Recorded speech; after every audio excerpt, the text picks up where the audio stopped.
শ্যামকানু মহন্তদের রাজাতিথ্য মুখ্যমন্ত্রীর। উত্তর পূর্বের সবচেয়ে অত্যাধুনিক কারাগারে পাঠানো হলো শ্যামকানু মহন্তদের, আর তা নিয়ে উত্তপ্ত রাজ্য। মাস কয়েক আগেই মুখ্যমন্ত্রী উদ্বোধন করেন বাক্সা জেলা কারাগার।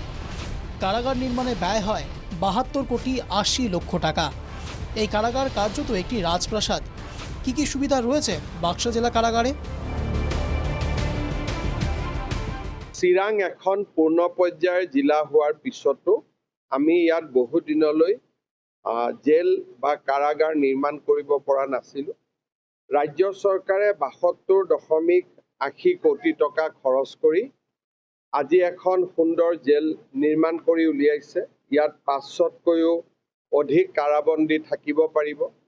তেওঁলোকৰ ৰিক্ৰিয়েশ্যনৰ কাৰণেও ব্যৱস্থা কৰা হৈছে, হস্পিটেলৰ ব্যৱস্থা কৰা হৈছে, সুন্দৰ ডাইনিং ৰুমৰ ব্যৱস্থা কৰা হৈছে। মানৱ অধিকাৰ আয়োগে যি ধৰণে আদৰ্শ জেল হোৱাটো বিচাৰে সেই ধৰণেই চিৰাং জেল নিৰ্মাণ কৰা হৈছে। মই ভাবোঁ যে ইয়াৰ ভিতৰত জেল কয়েদীসকলে সংশোধনৰ পথলৈ আহিবলৈ সহায় পাব। মই সকলোকে অভিনন্দন জনাইছোঁ। ইয়াতে লাইব্ৰেৰী আছে, অপেন এয়াৰ ষ্টেজ আছে, হস্পিটেল আছে, স্কুল আছে, আৰু আমি ইয়াত স্কিল চেণ্টাৰো কৰিম। গতিকে খুব আদৰ্শ জেল বুলি ক'লে যাক বুজায় গোটেইখিনি চিৰাঙত থাকিব। আজিৰ দিনত কিহৰ কাৰণে যিখনে লাষ্টত হয় সেইখনে আটাইতকৈ ভাল হয়। গতিকে আজিৰ দিনত আমি ক'ব পাৰোঁ উত্তৰ পূৰ্বৰ ভিতৰত আটাইতকৈ ধুনীয়া জেল, অত্যাধুনিক ধুনীয়া। লেকিন অহাকালি আকৌ আমি এখন নতুন বনাম, ইয়াৰ ৰেকৰ্ড তেনেকৈ ভাঙি গৈ থাকিব। কিন্তু আজিৰ দিনত এইখনে আটাইতকৈ ভাল।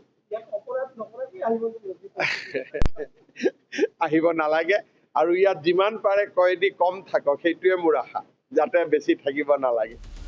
শুনলেন তো, শ্যামকানুরা উপভোগ করবে অত্যাধুনিক কারাগারের সব সুযোগ সুবিধে। কিন্তু গুয়াহাটি সেন্ট্রাল জেলের পরিবর্তে বাক্সার অত্যাধুনিক কারাগার কেন বেছে নিল পুলিশ? সূত্রের খবর, নিরাপত্তাজনিত কারণেই শ্যামকানুদের বাক্সায় স্থানান্তর। এই যুক্তি কার্যত মেনে নিতে পারছেন না জুবিন অনুরাগীরা। কারণ নিরাপত্তাজনিত কারণ থাকলে শ্যামকানুদের বরাক উপত্যকার যে কোনো জেলে স্থানান্তর করা যেত। গোয়ালপাড়া ডিটেনশন ক্যাম্প নিয়ে যাওয়া যেত। বাক্সার অত্যাধুনিক কারাগার কেন? ফলে বিষয়টি নিয়ে ক্ষোভে ফেটে পড়েন জুবিন অনুরাগীরা। অভিযোগ, সরকার শ্যামকানু সিদ্ধার্থদের কার্যত রাজ আতিথ্য প্রদান করার জন্যই বাক্সা জেলা কারাগারকে বেছে নিয়েছে। Bureau report, NKTV Bangla.